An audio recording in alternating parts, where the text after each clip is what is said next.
Hello, my guest today is Dorte Bredgaard.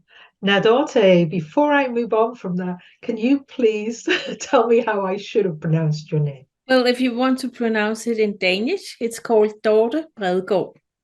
All right. I don't think I'm going to attempt that because I just know I would almost butcher your name. But she has given me kind permission to use the English way of Yes, saying. I'd love that. So thank you very much for joining me here today. You're Uh, welcome.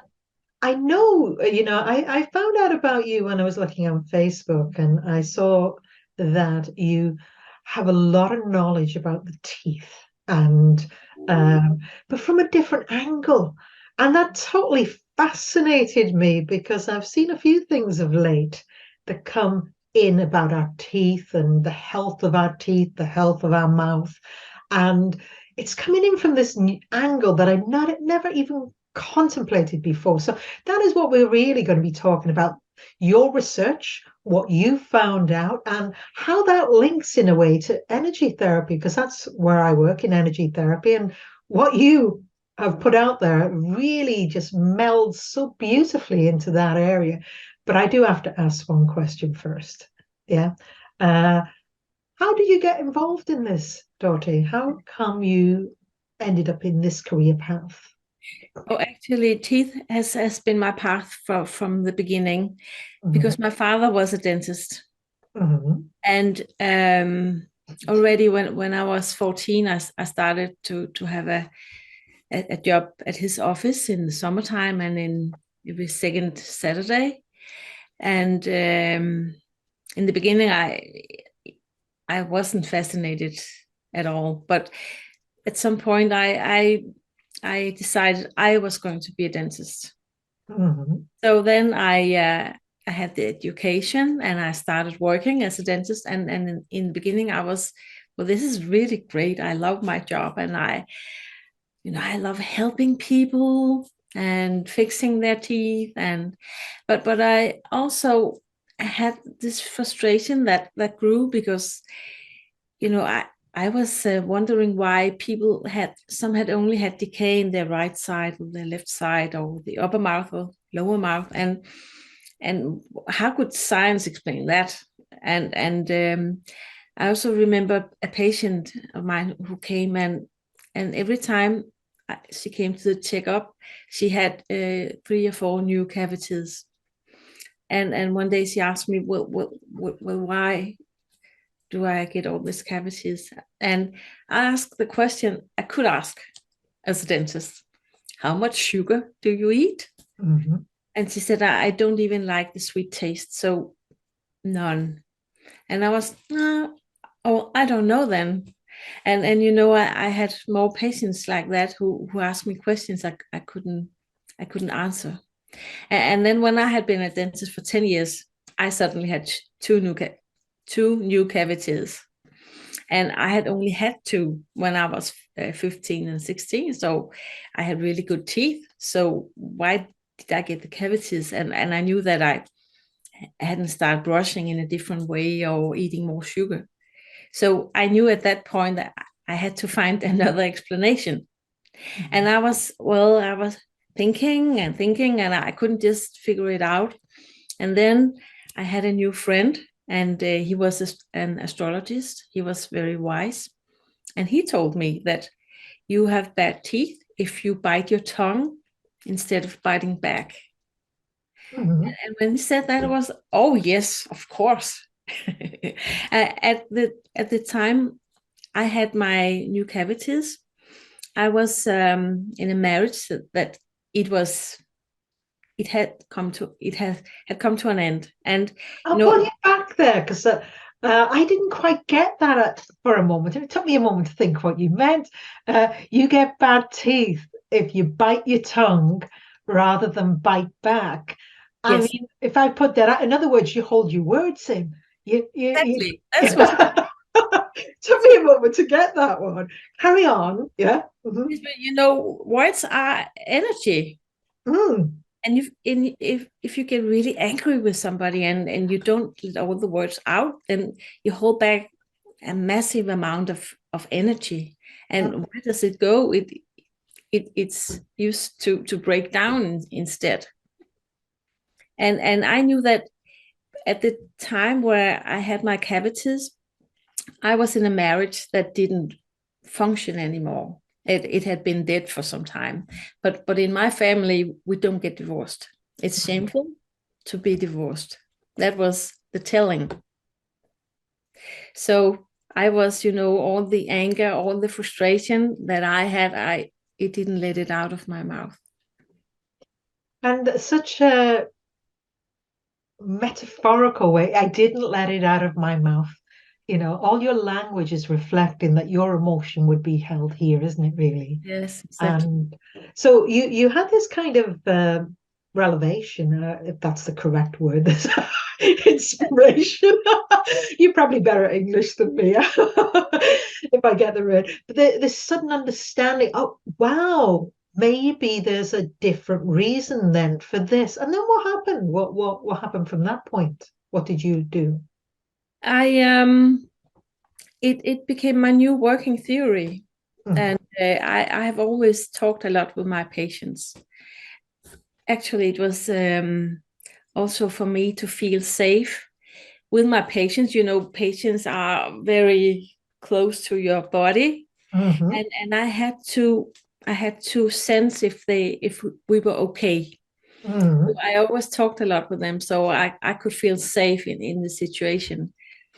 And I just started tuning more in. I have a very good intuition, and you know I actually don't remember, other than it became more and more clear to me that this was the explanation I had been looking for. mhm, So I set out to find what is the emotions behind the diseases. mhm, And this is, the first patients that I tried these theories on. It's back in 2005. So they were the first. And then I started, I could sense some of my patients, they would be open to this other explanation. mhm. So I tried, would you like to to try this out? And I also learned how to use a pendulum, and I have a chart of emotions. So I use my pendulum and ask which emotion is causing your problems. Mhm. And how did people take to that? Because obviously this is coming from a very different angle than what we conventionally see out there. Mhm. Yes. If you talk about my patients, then a few of them said, "Oh, this is wonderful," but Mm, most of them said, "Just fix my teeth." They were not. They were here to have their teeth done. They were not going to a psychologist. And when I asked my questions, it was like putting my finger into a very painful wound, and they didn't. That was not their intentions. So yeah. So, and that would be typical, really, isn't it? That you get some people who are really open to, let's find the true reason for this. And you get a lot of people who, I mean, it's just normal as well, isn't it? We're told certain reasons for why we get bad teeth. Yeah. yes, And what you've said to me here is that didn't hold true in my practice. Yeah. I wasn't, I was seeing cases where that didn't really apply what I'd been told that was the cause of these teeth issues. It wasn't there. And so you go down this angle, and obviously, there's some people they really are open to that concept. yes. So you would have trod a little bit of a difficult path, I think. Yes, and Yeah. it has been very difficult for me. And I actually had 6 years where I was so poor that Mm, I was thinking, well, how many years can I actually endure being so poor? mm. And then it shifted, and yes, Well, yeah. What I think with that is there are actually millions of people around the world who've been very well, more than millions, very open to this idea. Yes. And I think you're a trailblazer. You're that one who's at that front bringing this kind of information out there. So yeah, it's always a bit challenging from that position. Yes. Uh, with But I that was being, born to this. I was yeah, born to do this. So, I also like the fight a little. good, because you're going to need that little bit of a feisty aspect. Yes. So what did you discover then? Because so you have the opportunity to work with a lot of people with a lot of different dental issues. Now, I noticed you mentioned, because you've written some books and some very interesting books, and there's various things you say in there. I noticed the bit about periodontal disease, you know. Yes. What about that? What have you discovered about that particular disease? How would they treat it conventionally, and what would be the normal progression of that conventionally? And then how would you look at that? Yes. As a dentist, you say that periodontal disease cannot be cured. Hmm. And we can keep status quo. So it means that bacteria plays a very huge role in dentistry as causing problems. I don't see bacteria that way at all. Hmm. They never cause anything. If we have bacteria, they are secondary. They come here to clean, to clear. That's exactly how I think about this Yes. as well. They're the janitors, yeah, the cleaning up crew. Yes, exactly. That's what they are here for. Mm. So if you have periodontal disease, you go to the dentist or the dental hygienist, and you have this deep cleanings, curettage. I don't know what you call, but deep cleanings, Hmm. which is very painful and very expensive, Hmm. and it doesn't cure anything. And if you have serious periodontal disease, then you have to go 4 times a year. At least that's what they do in Denmark. Hmm. And the disease will progress slowly. So in the end, you will lose your teeth. But I have seen periodontal disease being cured. All right. Now this sparks my interest. So what we're looking at here, just to put this into perspective, if you went to your dentist, it's an uncurable illness, yeah, and Yes, you have to roughly, if you live in Denmark, you have to go 4 times a year if it's in a very bad state, yes, and then you have to endure painful treatment of a deep clean, yes, and it's only going to get worse over time. So that's conventionally how they treat this particular problem. Now, what you've said to me is I've seen it cured. So yes. enlighten me, give me that information. I'd love to hear it. Mhm. Every disease comes from within. Mhm. That's a statement I heard many years ago, and I was, what does that even mean? Mhm. And today I'm completely certain that we create our disease. Mhm. So it's an active act. And when we feel we are not supported, that's where we are in fear of getting the periodontal disease. Mhm. It's not dangerous not to be supported or not to feel supported, but it's how you react on that. Mhm. And if you choose the role of a victim, that's when your gums are infected. All right. So if we break that down, yeah, which is fascinating, isn't it? So you've linked the emotion of feeling not supported to this particular illness, yeah? Yes, And but as you said, there's almost like different people, different things, isn't it? We different have different perceptions of life, different ways of viewing life. yes, And what you're saying is if you think, oh, well, I'm the victim of this situation in my life, this is an illness that you may then experience. And because you've seen certain ways of thinking linked to certain illnesses. Would that be correct on what I've said? Yes. Mm-hmm. And what I have noticed is that many people with periodontal diseases say, well, I don't feel as a victim. Mm. Oh, I don't know what you're talking about. And mostly these people are the ones with the severe periodontal disease. And everybody else can hear that they are taking the role of a victim. And I have worked a lot with that specific role and that specific energy. I have online courses where I help people to let go of their periodontal disease. So the role of a victim is something I am very keen on discovering in myself also. Oh yeah, you know, I think we're not always consciously aware of what we're doing in life. We just do No. it. It's like Yeah. our automatic programs. So, you know, a person who says, well, I don't think that way, it's because maybe they're not consciously aware of what's going on for them. And it's not necessarily something we don't think in our head, I am going to be the victim.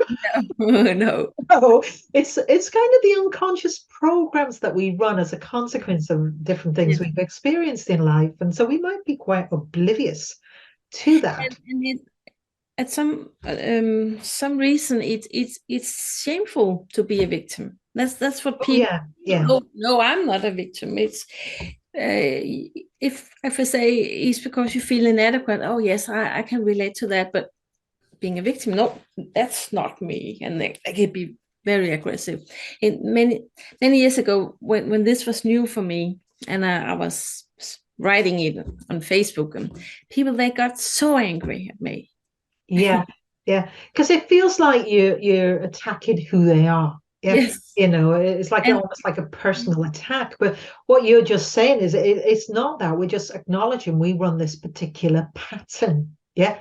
exactly. And you said another point. They say, well, I can be aggressive, so that's therefore not a victim. No, people who run that program can be aggressive, and it doesn't stop you. You're not like kowtowing all the time. There, you can still be aggressive, and have that way of being, and still play a victim without you even realizing it. You know, there's Yeah. subtlety to these things, isn't it? And I'm not surprised they got at you. She's attacking me.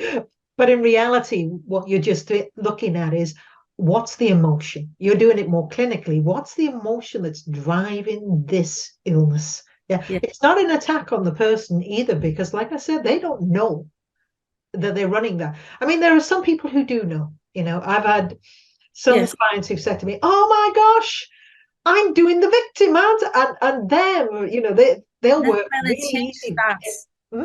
When that's when the change starts. When you Yeah, realize, oh yes, this is what is happening. Then yeah. we can choose to do it in a different way. Yeah, you know, it's interesting. That just brings a story to mind, not quite on this, but about victim. Yeah. One of my, you know, within my profession, we have peer mentors. So we work together to make sure we give a good service to our clients. And this is many, many years ago. And she said to me that at one time in her life, she'd been attacked. And Mm. what she said is she didn't think too much of it, but she kept having people be aggressive with her and stuff like that. And she was a charming person, really lovely. And she said, someone then said, someone, a mentor of hers said to her, well, I'm not surprised you walk like a victim. She went, what? And she changed everything when that realized it, and it totally turned her life around, you know. Yes. So I think she probably changed it from a physical perspective and made sure she wasn't walking it like a victim. And I think sometimes that realization can be Yes. powerful, can't it, really? It is. Mm. It always is. I remember a beautiful woman came to see me years ago, and she had very much periodontal disease. Actually, she had only four of her own teeth left, the Oh, yeah. Mhm. pieces. And then she had implants instead. She had spent so much money on Oh, implants. But then she had periodontal disease on the implants. And wow. Yeah. then Mhm. she came to see me. And I talked about the victim role, and she said, well, I don't feel as a victim. She'd been self-development for the last 30 years, and she was 70, and she was yoga teacher, and she was very beautiful woman. But she said, "Oh, I will take your words and I will consider." Mm. And then she contacted me 3, 4 weeks later and said, "Oh, the victim role has many faces." Yeah, yeah, So yeah. she realized that every time she found excuses for something, now she was entering the victim role. And what she realized is that it changed her life completely. And she had always felt that there was a wall between her and other people. And suddenly that wall was no longer existing. Oh, that makes the hairs on my head stand on end, that one, in Yes. a beautiful way. It's a very beautiful So story, isn't beautiful. it? And she had kept people at a distance, but and not even knowing. Yeah, well, the thing is, what you did very beautiful. You brought an idea to her mind. She went Yeah. away. She then analyzed her life. She looked through her life and thinking, is this true? Is this not? Because obviously she has to be the one who recognizes it. Uh, Yes. and she was able to look at her life and say, "Oh my, that Yeah. that that." And I see this whole pattern now, and by that very level of understanding, because she now understood it, it become accessible to change it. Yes. That's what I'm seeing there. And she did. What happened to the periodontal disease with her? So obviously, the Yes. problem she comes for is periodontal disease. Yes. Yeah. There was one tooth where a little was left, and the other ones were cured. Right. So she had a cure in some of the areas of her mouth where she had that problem, Yes. which And is. Mhm. Go and I on. remember one of my patients, when I was still being a dentist, he had deep pockets on 2, 3, 4 teeth every time he came, and then at some point there was no deep pockets anymore.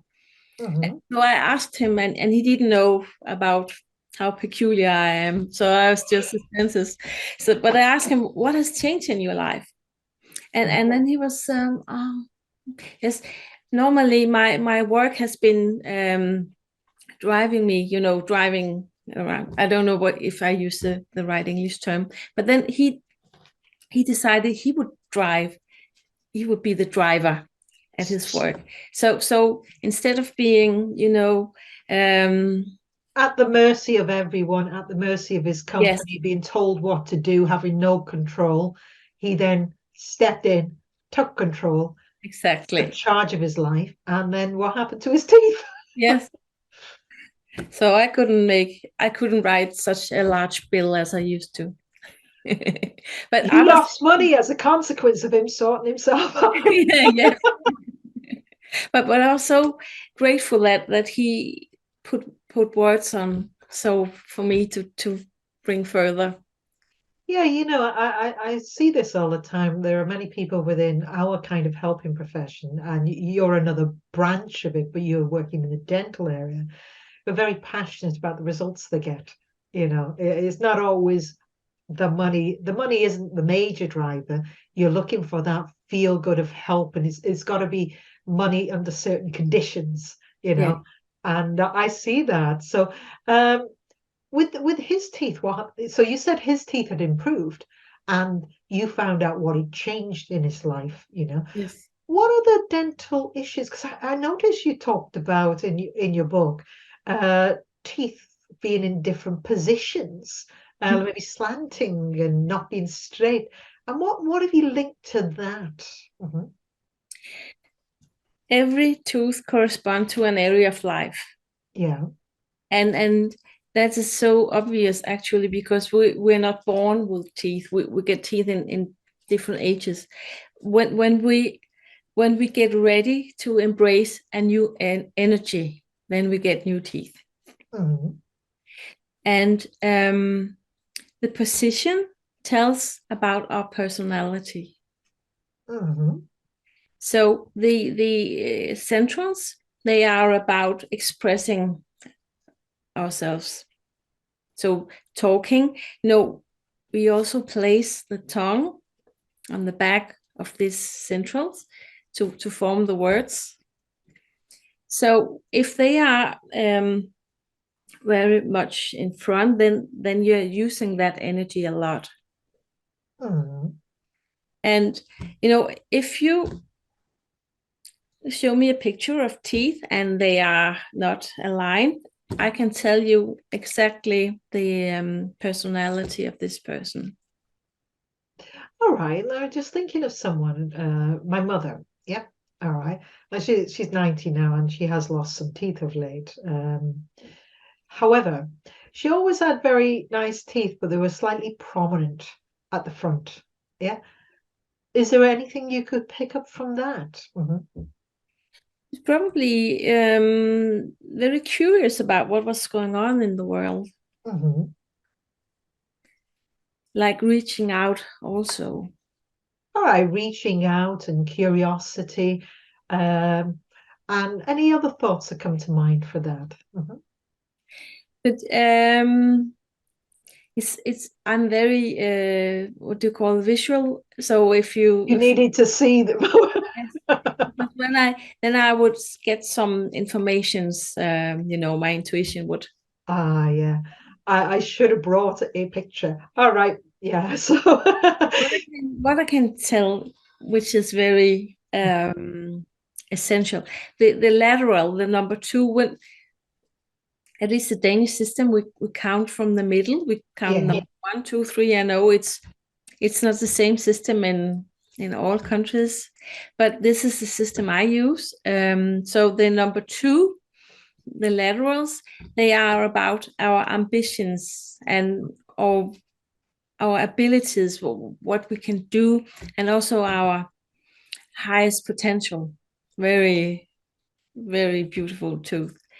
And their position is talking a lot about your energy. Some people, they have the number two, they are like sticking out in Face, front face on, sticking yeah, out in which way? Mhm. in front of the centrals. All right. Yeah. And these people, they have a lot of energy and also maybe perfectionism. Which is interesting, isn't it? What would I say about mine? They don't really, a little bit of sticking out, but not really much on these second ones. No, I can see your left is a little more than your right. Yeah, there is a little bit of yeah, one slightly more forward than the and what would you put to that then? Yes. And Analyze me, daughter. I have the same. The left side is your feminine side, the emotions and your creativity. Mhm. So you could be a perfectionist on your creativity. Yeah, I am a perfectionist on my creativity. I'm quite creative, I would say. Uh, Yes. I spent 10 years in show business, Ah. working on my creative side of my mind. Mhm. Uh, did choreography, but I also have a science side. And so I have a degree in chemistry. And I do like to get it right. Yeah. Uh, The combination I of have the a fang here, like a fangy, Frankie or the pointed tooth. Yeah, yes, I didn't know the word. The point, yes, that's your canine. yeah, The canine is willpower. yeah. It means that you have willpower, so you will achieve your goals on the creative side. All right, because this canine here is a very interesting shape. Is like you can have a canine that comes down and even both sides. Yeah, this Yes, one it's like slightly in on the front side. I don't know if you can see that. Yeah, and does that mean anything? everything means something. So, so I see that you're also showing your emotional side. Mhm. So when you use your willpower, it's not just I am going to have my will. I'm also soft. You're also soft around it. So you're also gentle and showing emotions. Yeah, I mean that would be, I don't believe in using force and pressure on things, but I am quite strong on an internal strength. That's how I would put it. So that would be willpower, isn't it? But I don't tend to push like that. It just doesn't happen that You way. don't have to. When you still have the point, then it means that you always get your will. Well, I tend to. Yes. uh, yeah, I mean, a lot of things do go in my favor in that way, and which I Yes. think is a blessing, isn't it? Yeah. All right. So, anything else about other teeth? So, the angles of your teeth mean something. Yes. It's a reflection, I think, of your personality, of you. That seem right, Yes. and the issues you have relate to some emotions behind the scenes. Yeah. Yes. Some All right. imbalances. Yes. And so we talked about periodontal disease. What about the other type of dental issues we can have? Mhm. What have you discovered in those areas? Mhm. Cavities, for instance. Mm. Yes.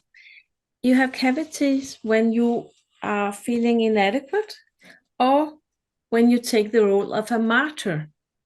Mhm. And the martyr role resembles the victim role, but it's like the martyr role is more active.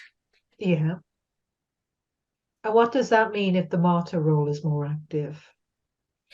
It's like when you are a victim, things are happening to you. Mhm. And as an example of being a martyr, I can tell you a story from my own life. Oh, yeah, that'd be fabulous, please. Mhm. As I see it, one of my cavities came because I was my husband, my at that point husband and I we had an agreement that every Sunday evening I was ironing his shirts for the next week, and he was folding our clothes. Mm. So that went on for years, and then suddenly one evening he was, instead of folding the clothes, he was taking work. Mm. And he wasn't asking me, is it okay, or I will fold the clothes another time, or which he of course didn't. So and he didn't say anything, and I didn't either. And I was so angry. I was furious. I was imagining just burning holes in his shirts. Oh, repressed emotion then. Can you imagine Inside, but imagining. power I didn't express?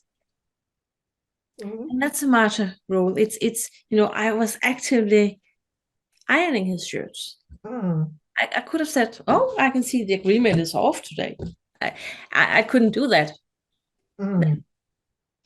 Yeah, because what you're looking at there is you imagined all the retaliation, what you Yes, could do. But it was just purely kept inside of you, running away, fuming away. And you probably did a very good job of the ironing that day. yes. And after that, I was, the shirts were hanging. I was, oh, should I just take them and yes. So, and we did get divorced, and he did find a new woman out of the blue, Mhm. and he moved in with her, and they are still together, and they are a much better fit than we ever were. Yeah. I mean, And yeah, I mean, she's ironing his shirts now. is she? And is he Yeah. folding them? Or does she do both tasks? Yes, probably, but he's the lawn. What is it? You Lawnmower? He does the lawns? Yes, All right. and it's the same actually. And she's, as I have heard, I have not spoken with him for 20 years, which Mhm. okay, but she hates ironing his shirts, but she's still doing it. And what was wrong then and is in his marriage now, I was doing this for him and he was folding clothes for us, which is so not in balance. Yeah. Yeah. But that's the how we develop. We are doing things that 20 years later you think, why did I do that? but I didn't know. Well, there are reasons why you do that, isn't it? You know, Yes, it's the programs that we run, the emotional programs, because emotions drives behavior. There's yes, something within you that led you to behave that way, and there was something within you that didn't enable you to speak up. Yeah. yes, And that's what you're looking at, and that's what you're dealing with. And that's what you're saying. That's what impacts those emotions are the ones that impact our teeth and causes decay or disease to occur and fester in. And then you need to deal with those emotions because otherwise you end up with no teeth. yes, Worst case scenario. yes. Some So do, how, you know, what's that? some do end Oh, up. I know some do. I know some people do end up with no teeth, and it's very tragic as far as I can see because, Yeah. you know, a huge impact on people when she lose teeth, I think. So how do you work with that, Dorte? How within, because obviously you're able to work out the emotion and coming from a teeth angle, how do you then work with that? Mhm. I combine my knowledge about teeth from being a dentist and my intuition. Mhm. So many of my sessions has only little to do with teeth. Mhm. So I often ask my pendulum which emotions do you need to address. Mhm. So I'm not a therapist. But I what I do is I translate the messages from the teeth. Yeah, which really, you know, you give them a starting point, a new way to look at their life, and therefore, when you know, if it is at an unconscious level, these emotions, we can't do much about it because we're oblivious to it. We're just having the consequences of that, which is showing up in the teeth. So the teeth are communicating with us. Yeah. Now, most people don't understand the communication; they just think, "Oh, I've eaten too much chocolate here," Yeah. and so they're looking at it from that angle. But the moment you're giving them, all right, there's another angle, yeah, and this one allows you to, in a way, take control. You know, if Yes. you're able to clear this, let's see what happens to your teeth. You know, you start, it's like, you know, I work with people with all different issues, but you have a starting point, and we call it the presenting issue. Presenting issue is what the person comes in and tells you, this is my problem. Yeah. And often that's not what we particularly work at on. We look at what lies beneath that, which is what Yes. you're doing. What lies beneath that problem? It's showing up in the teeth, it's showing up in the mouth area. So, what lies beneath that? And that's what you're clearing, the emotions, the unprocessed emotion, the kind of stuff that's literally leading to this illness or disease they have. And you're bringing an understanding and awareness, you're bringing it into conscious, and like you're using intuition, you know, the body is very intelligent, isn't it? I had a very interesting session a few days ago. It was a woman who was going to have a transplant, a kidney transplant, because her Ooh, yeah. kidneys only work 3%. Mhm. And she had a lateral that was root canal treated. Mhm. And the dentist say there's an infection around it, which is not an infection, but it's a longer story. And I was asking, but do you want us to look at your kidney issues? Because when I work with a pendulum and this chart of emotions, the what I discovered 20 years ago is that emotions are not in the brain, they are in the body, and Yeah. they are placed around the different organs. Mm. And I was looking at my chart and telling that the kidneys, the emotions around the kidneys are about sexuality and um, beliefs Mm. and spirit. Mm. And I was, asking her, did you have sexually abused when you were a child? And she did, and we talked a lot about that, and how her sexuality is combined with shame. Right. Yeah. Yeah. So she doesn't like to have sexual relations with her husband that she loves dearly, but Mm. she sometimes chooses to be with other men and then feeling shameful afterwards, because it's like an addiction. You can be Yeah. addicted to feeling shame and Mm. anger and a lot of emotions. So once she realized, oh, this is what it's about, my sexuality doesn't have anything to do with love. Mm. And what was so interesting is that her body knew what we were going to talk about. Yeah. So already a few days before the session, she had felt this sensation in her body, like something was happening inside of her. So I bet that her kidneys are functioning today or on the way to function. Well, the emotion of shame is a very debilitating emotion, isn't it, really? It Yes. has a really profound negative, I say negative, unhealthy impact upon us. And, you know, as you say, she was doing behavior that was just accumulating more shame for her. And probably thinking, oh, there's something bad about me that I do this. Yeah. Yes, I would exactly. imagine that because she wouldn't have necessarily understood what was causing her to behave in that way, and therefore she would, a lot of people blame themselves for that and think it must be me, whatever, whatever. Yes. She didn't What, understand why yeah, she wanted to, because she loves her husband. yeah. So what you're looking at, there's that love there, but there's a certain kind of behavior that's occurring as a consequence of something that happened much earlier in her life. And by Yes. the very knowing of that is one Yes. step forward in clearing that, isn't it? It's healing. Yeah, yeah. Yes. And I do find it fascinating that you said something happened in her body a couple of days before she came to you because, our bodies are so intelligent. Yes. Yeah. I'm going to release this. Yeah, yeah, yeah.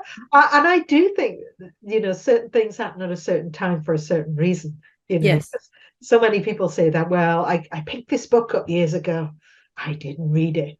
But the other week I picked it up and I read it and it was brilliant. It was just right for now. Yeah, you find that all the time, isn't it? That certain things happen in life at a certain point, and I do think for a certain reason. And maybe it's the right time for her. And maybe it's the right time to clear that. And I think that's actually a good way to think of it. Then you don't have regret about everything that you've done. uh, because life is as life is, and we live and we learn. And Yes. that is the process, isn't it, And we really? have to be ready to learn. We cannot force the No, development. no, we can't. We have to be in a place where we're receptive to that learning. Yes. And that we're, as we go through life, we're not always receptive to certain ideas at different points in our life. It comes a point when we become maybe receptive, and then we can change in such a fabulous way. I think Yes. it's amazing what the body can do. But thank you for sharing that story. And I know I could go, I honestly do know I could go on chatting with you forever here. However, we'll pull this to a close because I think you've given us some really fabulous information, and especially for people who kind of, work in the therapy field. What I was thinking is they might not connect tooth issues to the emotional things. And I think, we need to open our minds within our profession. And it's not a big leap for us. Everything else we connect to emotional issues. Yeah. But we're so indoctrinated about teeth because once we get our first tooth, then oh, you have to brush, otherwise you will be attacked by bacteria. So we never stop to think. No, we don't do it because, it's in the newspapers, it's in the movies, it's in the films, Yes. etc. And it just becomes the norm. So we don't even challenge that concept, that idea. No, and you have to brush your teeth. That's what everybody says, but do we? No, we don't. Oh, well, We don't I have just to asked brush. this question. Are there people who don't brush their teeth and don't get tooth decay? Yes. Yes. But because as I said, every disease comes from within. So Yeah. you can brush 10 hours a day, and if you create a cavity from the inside, then you get the cavity. All right, which is useful to know, isn't it? Because there's probably people who are brushing harder and harder and harder to try and get rid of their teeth Yes, issues. And yet, as you said, it comes from within, yes, and that's what you're looking at. You have to do the internal work to begin to change the conditions that allowed you to get that problem. Mhm. yes. You know. With that being said, so thank you, Dorte, for that. So if people Welcome. want to find out about your work, and what I would say is you have produced books. You do have books at your website. You do certain courses as well. So if people want to find out about you and your work and communicate with you, how would they do that? Mhm. The easy thing is to go to my website. I have, I have created myself, and I wish I had somebody to make these things for me, because it's in Danish and in English, and also a little part in German. But there is an English section, and you can find a few YouTube videos I have made, and you can also find the online courses and the book.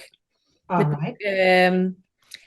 it's mainly the book Teeth Don't Lie, Yes, I've got and I also that. have one for children. Mhm, It says Goodbye Toothbrush. It's only as an ebook. mhm. So the website address, if you spell it for us, so it would be www dot. Yes, DorteBredgaard